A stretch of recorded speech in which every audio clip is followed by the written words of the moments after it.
Hello, YouTube. It's me, John Avenger, once again. Welcome back to my channel. And now it's July, so movies in different terrains month. Basically, every movie I'm reviewing this month is going to be in different kind of terrains, like jungles, deserts, cities, small towns, villages, whatever. They have to all be different, or in space, or an oasis. Something different. Today, we're first starting with a movie from 2004, a sequel that came out in after the original was a huge success. This one, not so much, but I don't know why, because I don't hate this movie. The Whole 10 Yards, yes, the sequel to The Whole 9 Yards, which I really enjoyed rewatching. And I recently rewatched this one, and it still holds up. I know a lot of people hate this movie. It got a 4% on Rotten Tomatoes, bombed at the box office, was completely forgotten. People said it wasn't funny, but I got some chuckles, and the one reason I will never hate this movie is because of that woman right there, Amanda Peet, who comes back as Jill uh, St. Clair, I believe, from the first movie, and yeah, at least it has most of the cast coming back. Yeah, Jill St. Clair Tedeschi, because at the end of the first movie, she gets married to Bruce Willis. Let's read the synopsis.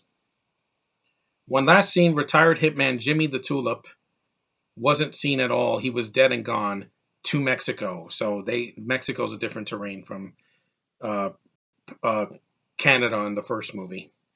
Dentist Oz Osuransky faked dental records that proved Jimmy's death and allowed him to secretly vamoose to a bunny slippery Baja life. Then one day Oz shows up uninvited with a simple request. Help. Excuse me. 5 stars returned for a crazier +1 sequel to the whole 9 yards. This time Jimmy is reeled in to help rescue Oz's wife, Natasha Henstridge, another gorgeous actress from the first movie. It's good to see her back. After phonetically challenged mobster Laszlo, Kevin Pollak, this is him playing another role. He plays a Hungarian like crime lord with an accent like this, and yeah, he kind of sounds Russian than Hungarian. But Kevin Pollak's a good actor. Kidnaps her. Jimmy's wife, who, by the way, Jill. One thing I love about Amanda Peet in these movies is that she's so horny. Like every time she's around Bruce Willis, she wants to kiss him, and she's like in her underwear and like throwing herself at him. I'm like, what man wouldn't resist you? Hmm. Anyway, I'll get to that. Like I said, Jimmy's wife, an eager wannabe assassin, is thrilled to be back in the game. Panicked Oz is sure that all is going to wake up dead, and everything spins into gleeful new realms of the whacked and wacky. Yeah, this movie's basically a cartoon, but it's a good kind of cartoon. It's a lot better than what Bruce Willis did in the 90s after Die Hard 2.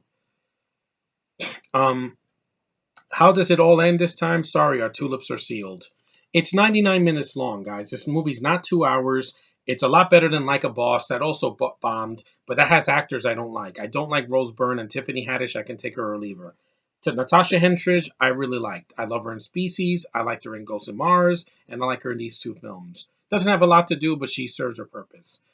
Bruce Willis, yes, he's a character, and he's a caricature of himself in this one.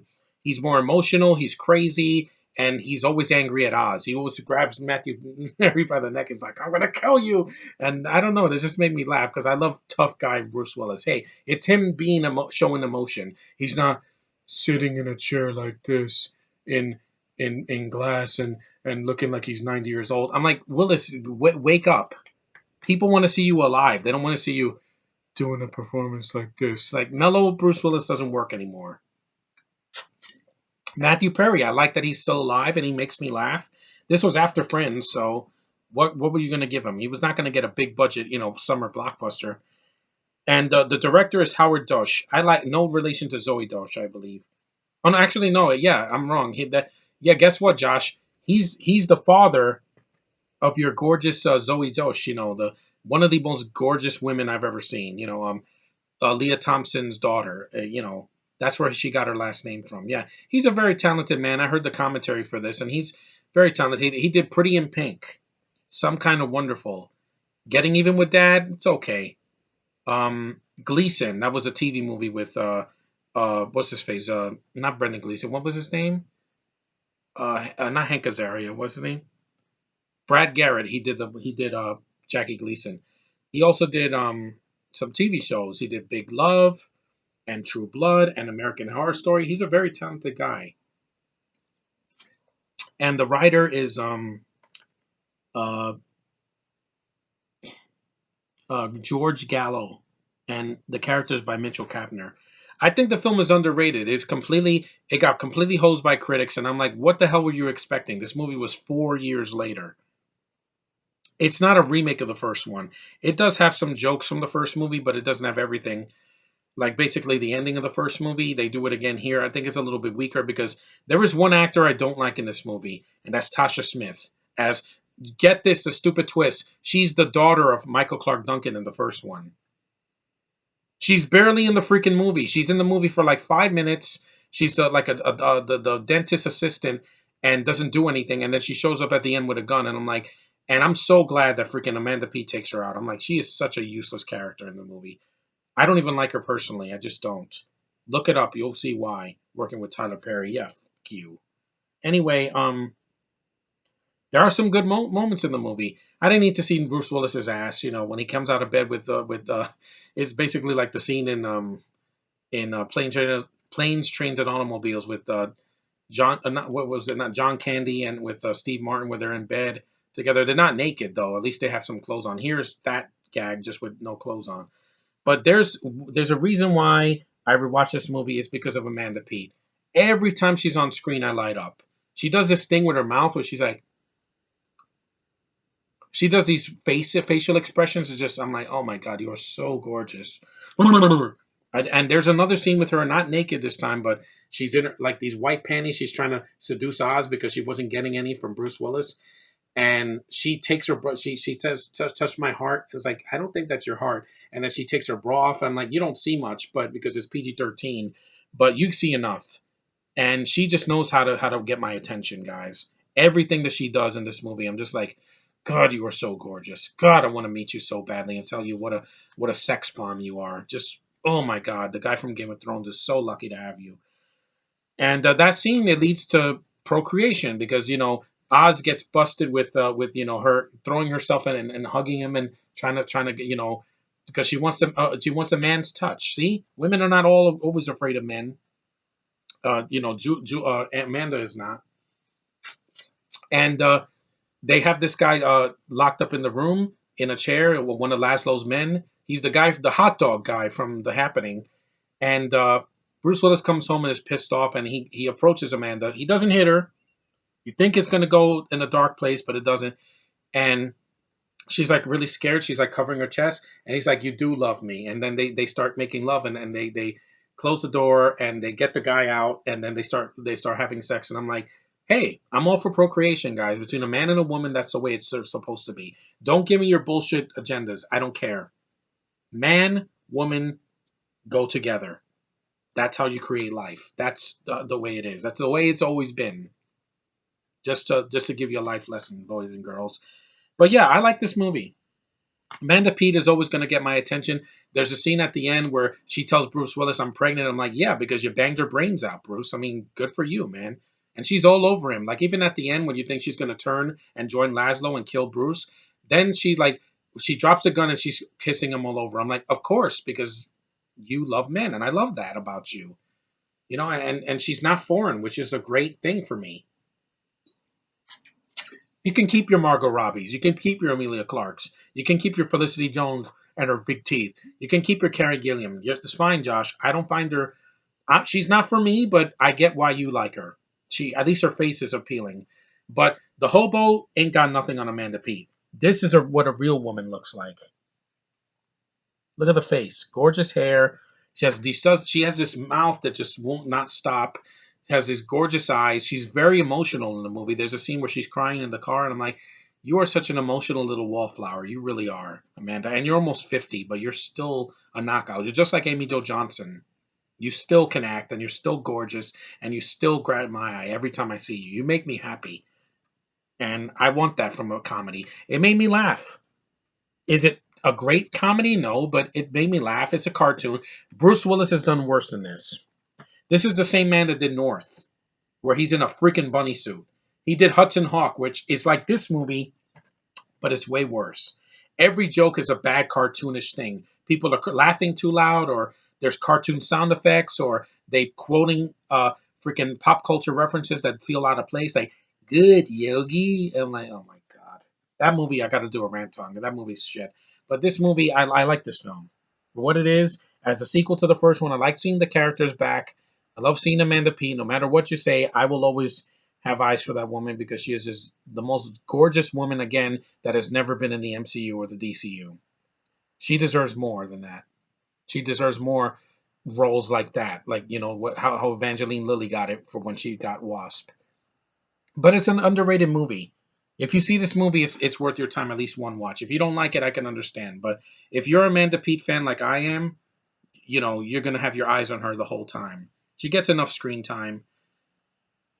And it's only 99 minutes. It was a $40 million budget and only in 26. Well, guess what? Hudson Hawk cost 60 million. Why? I have no idea.